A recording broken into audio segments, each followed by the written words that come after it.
یاسین رضا صاحب مجھے ذرا یہ بتائیں، آپ نے حنیف عباسی صاحب کو بھی دیکھ لیا کہ توشہ خانہ 2 میں عمران خان صاحب کو باہر آتے وہ نہیں دیکھ رہے، عمران خان صاحب کو بھی نہیں پتا ہے اس کیس کا، اور جس طرح کہ نیب ٹیم پہنچی ہم نے دیکھا ایک پورا ماحول زبردست طریقے سے کریٹ کیا گیا.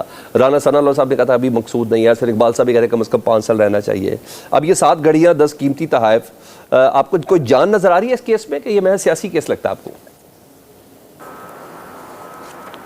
دیکھیں میں کسی بھی کیس کو سیاسی کیس نہیں کہتا. ٹھیک ہے، ظاہر ہے کہ نیب ایک انویسٹیگیٹنگ ادارہ ہے اور اس کو کیس بنانے کا اختیار ہے. اب اس نے کیا ایویڈنس کلیکٹ کی ہے، کیا لے کے گئے ہیں، اب فی الحال تو انہوں نے ریمانڈ لیا ہے اور ریمانڈ لینے کے بعد وہ کیا ایویڈنس کلیکٹ کر کے کورٹ کے سامنے لاتے ہیں یہ تو آنے والا وقت بتائے گا. ٹھیک ہے. دوسرے یہ جو باتیں ہم کرتے ہیں ایکچولی ہمیں دیکھنا ہے کہ قانونی اعتبار سے ہم کر کیا رہے ہیں. ٹھیک ہے.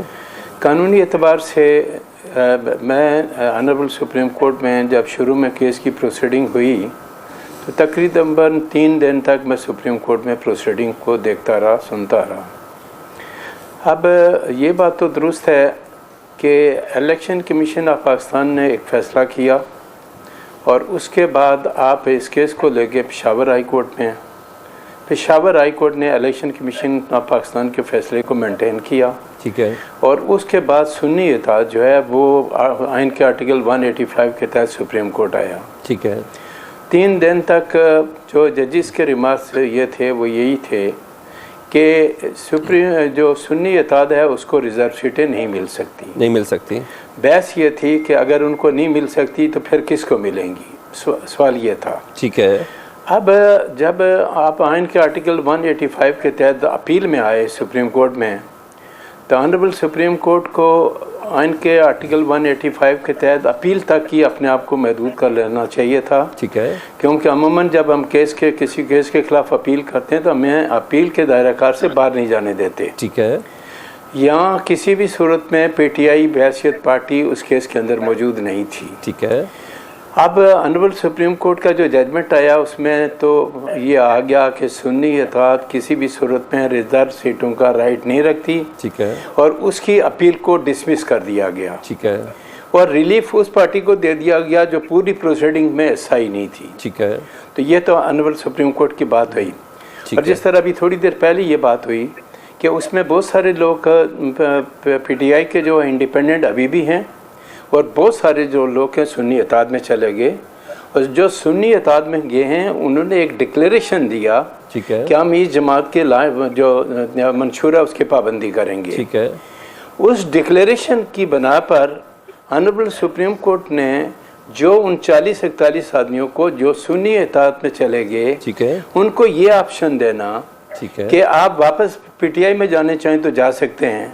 تو ایک ڈکلیریشن اگر وہ پی ٹی آئی میں جاتے ہیں تو وہاں دیں گے. ایک ڈکلیریشن انہوں نے سنی اطاعت کو دیا ہوا ہے، وہ ڈکلیریشن ہے.